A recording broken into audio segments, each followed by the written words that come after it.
여러분, 인간은 무한합니까? 유한합니까? 어때요? 유한해요? 무한해요? 유한하죠? 네, 유한합니다. 여러분, 사람이 신앙 안에서 유한하다는 말의 의미가 어떤 뜻인지 아세요? 우리가 유한하다, 우리는 제한이 있고 한계가 있는 사람이다, 이거 고백하는 거거든요. 이게 신앙의 기초예요. 신앙의 기초. 그래서 믿음이라고 하는 것은 인격적인 하나님 앞에서 우리의 연약함과 우리의 부족함이 고백되고 우리의 죄됨이, 우리의 비참함이 그 속에서 고백되어지는 데서부터 출발되어진다. 그래서 사람은 절대로 자의적으로 하나님을 알 수도 다 깨달을 수도 없다. 그러나 다만 하나님이 보여주시고 알려주시는 것만큼만 우리가 알게 된다는 거예요.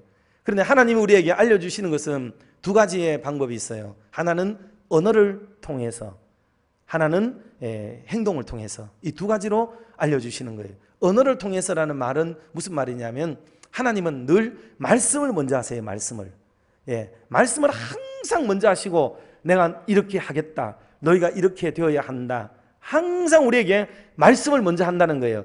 사람은 화가 나면 어때요? 손찌검부터 하기도 하고 행동부터 가기도 하죠. 그런데 하나님은 항상 그 말씀이 먼저 와요. 말씀이 때문에 말씀에 집중하게 되면 하나님을 알게 되고 하나님을 바로 배울 수가 있게 되기 때문에 우리는 말씀 중심의 신앙생활을 해야 되는 당위성과 이유가 여기에 있습니다. 그래서 하나님 말씀을 먼저 우리가 잘 받아야 돼요. 그리고 그 속에서 이제 곧 하나님이 행하실 것들을 우리가 배워가게 되는 겁니다.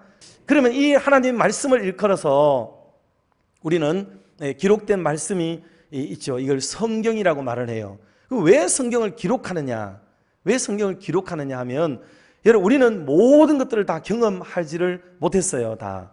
그래서 믿음의 사람들이 먼저 경험한 사람들의 이야기들이 성경에 수록되어져 있으면 우리는 간접적으로 그 말씀만 보고도 하나님이 이렇게도 역사하셨고 이런 일도 있으셨구나라는 것을 알게 되면서 이후로도 우리의 삶의 신앙의 이 삶의 궤적을 추론해 볼 수가 있겠죠. 예측해 볼 수가 있게 되는 거예요. 때문에 이 성경을 통해 가지고 내가 경험한 건 아니지만은 다른 많은 믿음의 사람들이 경험했던 그 신앙의 여정들을 내 것으로 삼을 수 있고, 이 위에서, 이 바탕 위에서 신앙생활을 할 수 있도록 해주기 위해서 기록된 성경이 우리에게 꼭 필요한 겁니다. 그래서 이 성경을 많이 읽고 이해하면서 원리를 깨닫고 이치를 깨달으면, 그리고 이 안에서 역사하시는 하나님의 운행의 방법들을 잘 이해를 하게 되면은 내 신앙에서도 이거를 적용해서 살아갈 수가 있게 되는 그런 좋은 믿음의 사람이 될 수가 있는 겁니다. 그래서 우리는 언제나 말씀 중심의 기초 위에서 신앙생활한다 하는 의미가 바로 그런 의미라는 것을 여러분 생각해서 진짜로 하나님 말씀의 근간을 이루고 살아가야 되는 거죠. 이런 성경을 가리켜서 뭐라고 말하냐면 계시라고 말을 해요. 계시. 그래서 이 계시라고 하는 것은 첫 번째로는 하나님의 나타내심이에요. 계시가 뭐냐? 계시는 하나님이 스스로를 나타내시고 보여주는 거예요.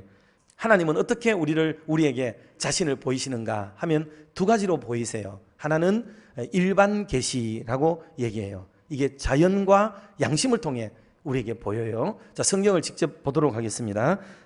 로마서 1장 20절 말씀 같이 한번 합독하겠습니다.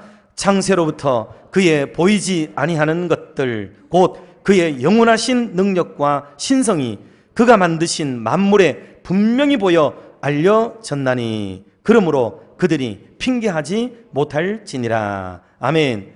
창세로부터, 하나님이 세상을 지을 때부터 보이지 않는 것들이 하나님의 그 능력과 신성이 만물 안에 다 깃들어져 있다는 거예요. 그 안에.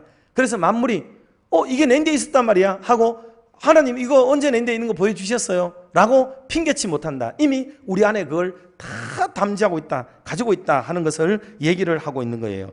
또 하나가 이제 자연을 통해 가지고 양심을 통해 알지만은 하나는 당연히 특별 계신 성경을 통해 알게 되겠죠. 그래서 성경 말씀을 우리가 많이 배우고 알고 해야 됩니다. 이 성경은 특별한 환경에서 특별한 시대에 특별한 사람들에 의해서 쓰여진 것이 바로 성경이에요.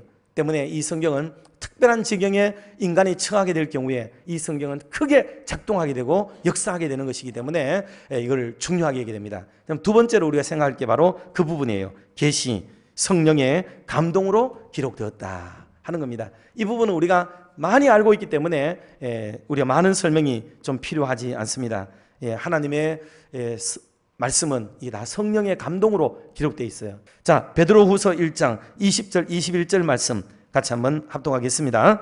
먼저 알 것은 성령의 모든 예언은 사사로이 풀 것이 아니니 예언은 언제든지 사람의 뜻으로 낸 것이 아니요 오직 성령의 감동하심을 받은 사람들이 하나님께 받아 말한 것임이라. 아멘.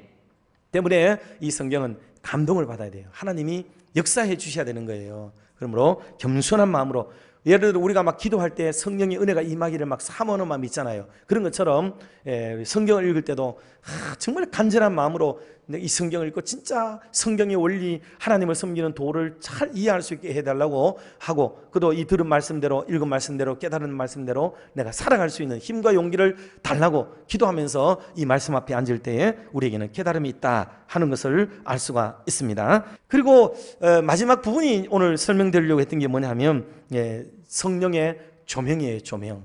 여러분, 조명이라고 하는 것은 쉽게 그냥 불이라고 생각하면 돼요. 불.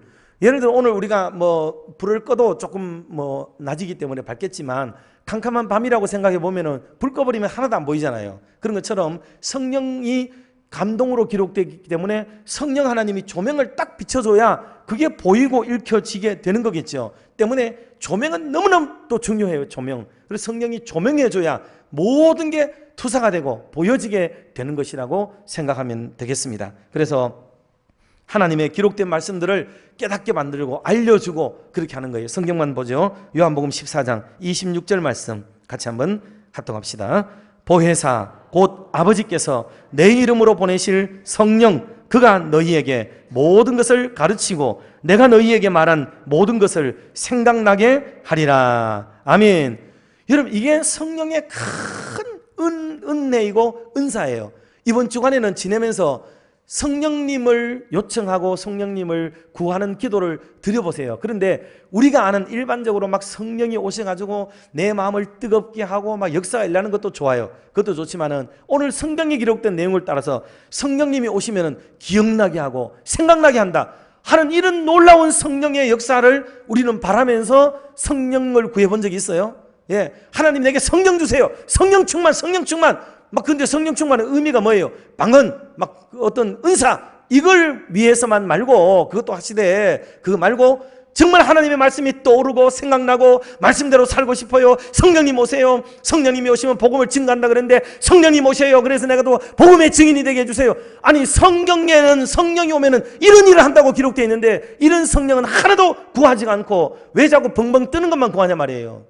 하나님의 말씀을 따라 구하는, 이거 말씀 중심으로 한다면 성령이 오시면 기억나게 하고 깨닫는다고 하셨는데, 하나님 일주일 내내 목사님이 선포된 이 말씀을 좀 기억나게 해주시고 이 말씀 붙들고 살도록 하나님의 성령께서 나를 떠나지 마시고 나와 동행해 주시옵소서. 여러분, 성령을 진짜로 좀 구하면서 사시기를 주님의 이름으로 축원합니다. 뭐가 성령 충만인지를 바로 이해하면서 말씀 중심의 아름다운 삶을 간구하고 살아가는 것, 이게 하나님 기뻐하고 주님이 원하는 거라는 것을 기억하면서 여러분, 말씀 중심, 교회 중심, 그리고 성령 중심, 이 귀한 말씀들의 참된 의미가 우리 가슴 속에 절절히 메워져서 또 다른 한 주간 그 남은 생애가 정말 주의 말씀 안에서 승리의 삶을 살아가게 되는 그런 저와 여러분 모두가 다 되시기를 주님의 이름으로 축원합니다.